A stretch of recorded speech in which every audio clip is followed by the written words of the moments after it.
Thank you, Nick. Up now, he is the man behind Google Glass and the driverless car. Now, Sebastian Thrun is hoping to help people learn the kind of tech skills that have made him so successful. His startup company is Udacity. He's teamed up with AT&T to provide real-world job skills to students online. Sebastian Thrun joins me right now from California with more on his latest venture. Sebastian, good to have you on the show. Welcome.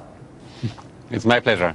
You know, this is interesting because when we speak with CEOs and managers of business, they always say the same thing. Oftentimes you hear them say they would like to hire people, but they cannot find those people with the skill sets that are required, that they actually need to fill the jobs that are open. Yeah, and Udacity, we're trying to really change this. We've teamed up with the best of industry to create what we call nano degrees, very short, concise training sequences that can go and fill these hundreds of thousands of open jobs that exist today.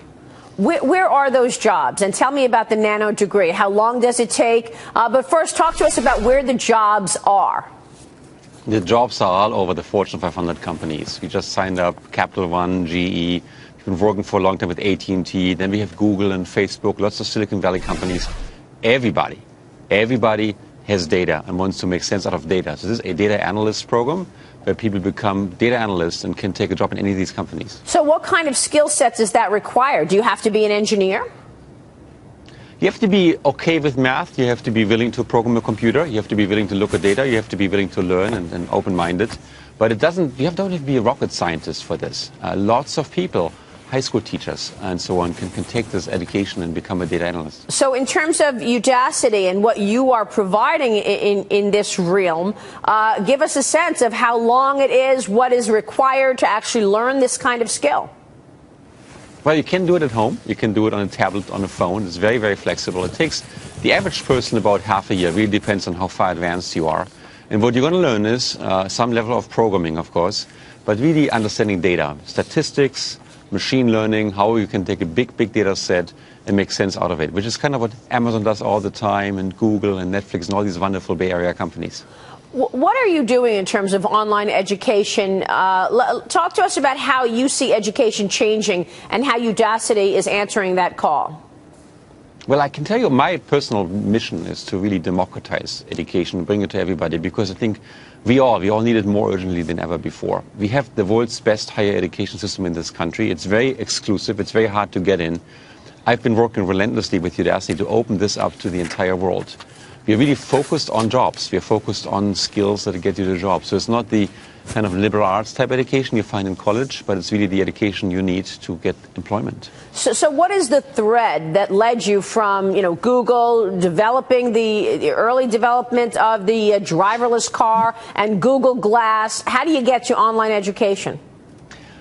I love to do things that really impact many, many people. And if I ask myself, what's the best thing we can do to really impact a huge number of people in a positive way? I think education stands out because it empowers people to do their own thing. So I want 1 million people who can develop the next Google Glass. I want 1 million people who can build the next self-driving car. And the only way to get there is to teach them. Well, what about that self-driving car, Sebastian? Because, some people have said to me, well, I don't know about that. I'm not going to exactly put my family in a driverless car. How do you see that playing out in the coming 10 years? Well, it's been quite amazing. You see them, of course, in the Bay Area every day. I've quite frequently taken a car with my family to places like Tahoe. And I can tell you, my wife urges me that the robot takes over because the car's driving is better than mine. And that might speak badly about my driving, but the car is able to keep a lane more precisely than a human being and keep more distance and better distance to the car in front of you. So when people get in, they rapidly change their minds.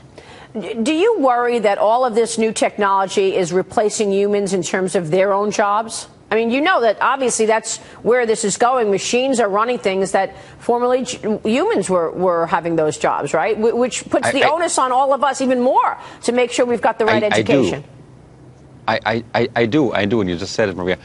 I greatly worry that we had a history in society for the last hundreds of years of building machines that make people more effective, and as a result, we often needed few of them, from agriculture to manufacturing. I believe at this day and age, education is more important than ever before. And I think this myth of a one-time education in life is gone.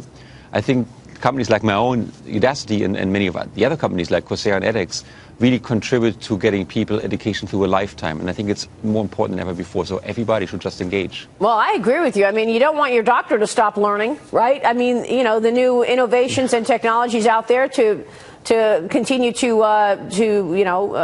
fix sickness, et cetera. So why would you want anybody else to stop learning? And I can really tell you, in the space of data science, in the space of mobile programming, this type of stuff we do in our company, there's literally hundreds of thousands of open jobs. They're not that hard to get. Sebastian, good to have you on the program. We'll be watching your innovation. Thank you so much. Thank you so much. Sebastian Thrun joining us. Straight ahead, Mike.